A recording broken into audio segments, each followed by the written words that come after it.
Hello guys, आज हम the dreaming boy is a realist के एपिसोड 2 को एक्सप्लेन करने वाले हैं। अगर आपने अभी तक पहला एपिसोड नहीं देखा है तो पहले वो देख लेना। एपिसोड की शुरुआत स्कूल से होती है और हमें पता चलता है कि सबके बैठने की जगह चेंज हो गई थी और आयका अकेली बैठी हुई थी और इसीलिए केई साजो से कहती है, तुम उससे हमेशा परेशान करते रहते थे ना, हमेशा उसके पीछे घूमते रहते थे। अब देखो उसके पास कोई भी नहीं है बात करने के लिए, वो कितनी अकेली पड़ गई है। साजो को रियलाइज होता है कि ये सब मेरी वजह से हुआ है, क्योंकि मैं हमेशा उसके पीछे पड़ा रहता था तो कोई भी उसके पास नहीं आता। उसका हम दोनों के सिवा स्कूल में कोई नहीं है जिससे वो बात कर सके। वो उठता है और कहता है, मैं उसे सपोर्ट और प्रमोट करूंगा। और फिर केई आयका के पास जाती है और कहती है, मैं तुम्हारे बिना अकेलापन महसूस कर रही थी। और इधर साजो बोलता है, केई ने सही कहा, मैंने कभी आयका को उसके अलावा किसी और के साथ फ्रेंडली होते हुए नहीं देखा। और वो उठकर बाहर जाने लगता है। तभी उसका दोस्त उसकी गर्दन को दबोचता हुआ कहता है, तुम आयका के पास नहीं जाओगे? साजो कहता है, देखो तो कौन बोल रहा है जिसके पास कोई लड़की नहीं है कि वो किसी के पीछे जा सके। उसका दोस्त कहता है, बस तुम्हें यही नहीं बोलना था। और अब साजो क्लास से बाहर आ चुका था और सोच रहा था अगर आयका के व्यू पॉइंट से देखा जाए तो वो अकेले नहीं रहना चाहती। और तभी उसके सामने रिन आती है और वो मोरल और डिसिप्लिन कमेटी की हेड है। वो साजो से कहती है, वो तुम ही हो ना जिसने कल यूयू को डरा दिया था? साजो को याद आता है, वो उनसे माफी मांगता है। रिन कहती है, मैं मजाक कर रही थी, पर तुम माफी क्यों मांग रहे हो? तुम्हारा कोई बैड इंटेंशन थोड़ी ना था। साजो कहता है, ये सच है कि मैंने उसे डरा दिया था। वो कहता है, एक गुड लुकिंग लड़का बस मांगा में ही एक इनोसेंट लड़की से सुनसान जगह पे बात कर सकता है। अगर मैंने इसके बारे में थोड़ा सोचा होता तो मुझे पता होता कि मेरी वजह से वो डर से कांपने लगी थी। रिन कहती है, वो जैसे भी है पर है तो तुम्हारी सीनियर, और इसके अलावा नॉर्मल कंडीशन में तुमने जो भी किया उसकी सराहना की जानी चाहिए। साजो कहता है, सुनकर सुकून मिला, तो अब मैं चलता हूँ। और वो जाने लगता है, पर रिन उसका हाथ पकड़ के उसे रोक लेती है और कहती है, मुझे कुछ डिस्कस करना है। और अब वो उसे बताती है, यूयू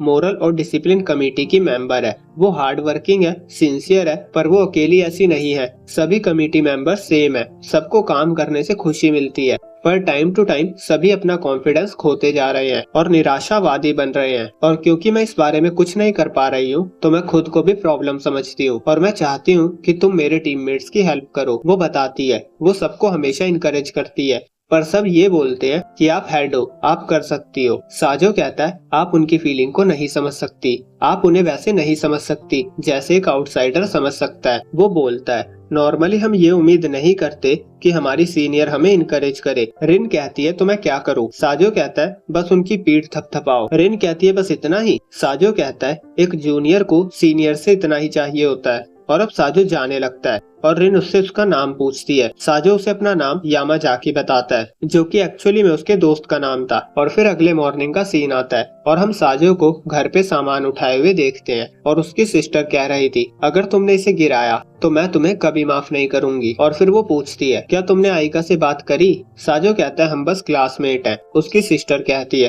अगर तुम ऐसे ही रहोगे तो लड़कियों के बीच में तुम पॉपुलर नहीं हो पाओगे। और अब दोनों स्कूल जा रहे होते हैं और तभी रास्ते में उन्हें आयका दिखती है। सिस्टर साजो से सामान ले लेती है और कहती है, तुम्हें उससे अच्छे से बात करनी चाहिए। और वो आयका को गुड मॉर्निंग बोलकर आगे चली जाती है और फिर साजो भी उसे गुड मॉर्निंग बोलता है, पर आयका धीमी आवाज में उसे गुड मॉर्निंग बोलती है और दोनों स्कूल जाने लगते हैं। और अब दोनों स्कूल पहुंचते हैं और केई साजो को देखते हुए कहती है, तो तुम यहाँ हो? वो मोरल और डिसिप्लिन कमेटी की हेड बहुत गुस्से में है। साजो क्लास में जाकर देखता है रिन यूयू के साथ वहीं थी और वो वापस बाहर आ जाता है। और फिर रिन बाहर आती है और वो उससे बोलती है, तुम खुद को यामाजाकी बता रहे थे और तुम्हारा एक्चुअल नाम साजो है। वो कहती है, मैं लंच ब्रेक में गाइडेंस रूम में तुम्हारा वेट करूंगी, आ जाना। और आयका साजो से पूछती है, ये तो मोरल और डिसिप्लिन कमेटी से थी ना, अब तुमने क्या किया है? और तभी ये लड़का आता है और साजो की गर्दन दबोच लेता है और कहता है, तुमने मेरी परमिशन के बिना मेरा नाम यूज किया।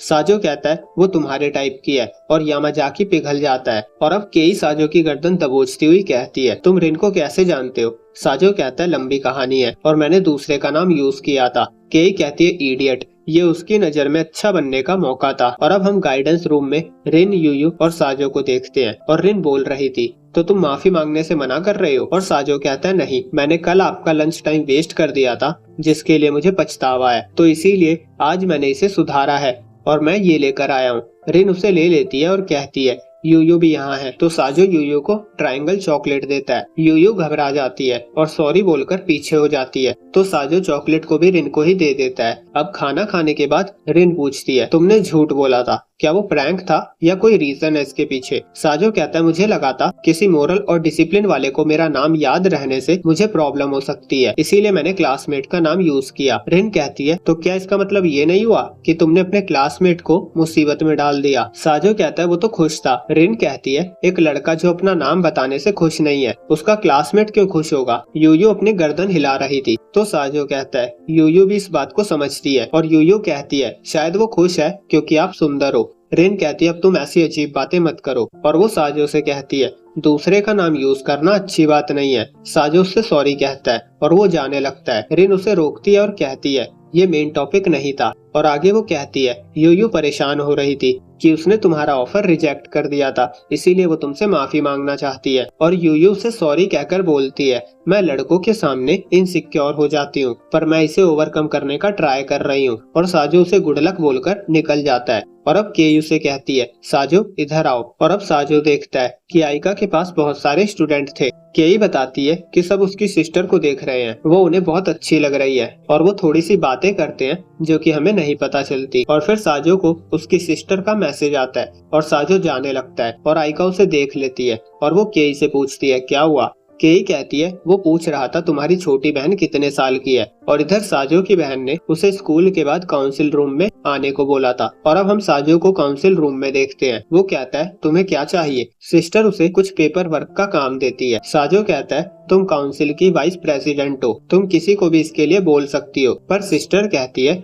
तुम एडमिनिस्ट्रेटिव वर्क में अच्छे हो, और वैसे भी मैंने ये बात किसी को नहीं बताई कि तुम अपनी एज को छुपाकर स्कूल के बाद पार्ट टाइम जॉब करते थे, तो बेहतर यही होगा कि जल्दी से काम पे लग जाओ। और अब साजो काम फिनिश कर देता है और सिस्टर को उसका काम अच्छा भी लगता है और वो उसे कल सुबह 7 बजे फिर दोबारा बुलाती है, जिसके बदले वो उसे कुछ खरीद के देगी। और इधर यूयू कहती है, साजो निराश लग रहा था, क्या मैंने इनसिक्योरिटी पे कॉन्करर करने की बात बोली वो सही नहीं थी? और रिन वैसा ही करती है जैसा साजो ने बोला था।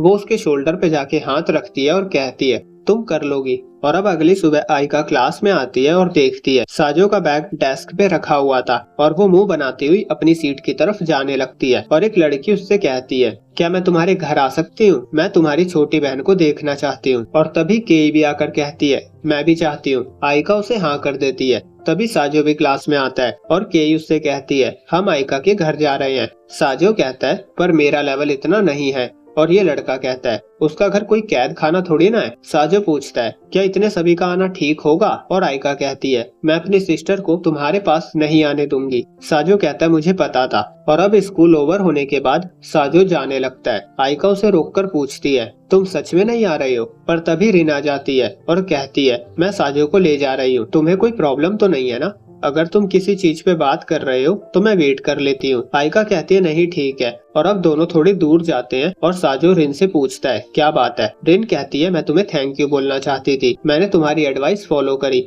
और मैं कामयाब रही, पर एक और प्रॉब्लम हो गई है। यूयू परेशान हो रही थी क्योंकि वो तुम्हें सही से समझा नहीं पाई। साजो कहता है, इनसिक्योरिटी को खत्म करने वाली बात, मुझे लगता है वो एक अच्छा गोल है। रिन कहती है, मुझे तुम्हारा रियल ओपिनियन जानना है। और साजो कहता है, मुझे नहीं लगता यूयू ने मेरे लिए मुझसे माफी मांगी थी, मुझे लगता है वो इसीलिए परेशान हो गई थी क्योंकि उसने इनसिक्योरिटी वाली बात रिवील कर दी। रिन कहती है, तुम डिससेटिस्फाइड हो? साजो कहता है, नहीं, मैं तो उसकी प्रशंसा कर रहा हूँ। और उनके बीच थोड़ी और पकाऊ बातें होती है यूयू को लेकर। और रिन कहती है, तुम लोगों को अच्छे से रीड कर लेते हो। साजो कहता है, क्योंकि अभी तक मैं बस एक इंसान को देख रहा था, पर अब मैंने वैसा करना बंद कर दिया है। और वो वहाँ से चला जाता है और ये एपिसोड यहीं पे एंड हो जाता है। तो वीडियो अच्छी लगी हो तो लाइक करें, चैनल पे पहली बार आए हो तो सब्सक्राइब करें। जल्दी मिलते हैं अगले एपिसोड में, जब तक के लिए बाय बाय।